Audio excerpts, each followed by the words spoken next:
Teovarista niin vähän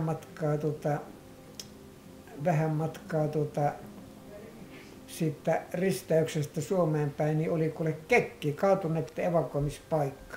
Ja siinä kaikki, jotka oli kaatunut, ne tuotiin siihen ja siinä lotat riisu vaatteet pois ja sitten talvellakin kun niitä oli ja kesällä kun ne tuskissaan käppyrään meni, oli kaiken näköisissä käppyröissä vetänyt, niin ne riisu vaatteet pois ja ne sitten talvellakin niitä sulatti siinä ja laittoi arkkuun, niin sitten kun kelirikko tuli keväällä, niitä jäi siinä, niin ajattele, kun ne joutui siinä olleen 3-4 kuukautta, kun kelirikko ajan, niin niissä puulaatikoissa, niin tukka kasvoi kuule arkunravusta ulos. Niin.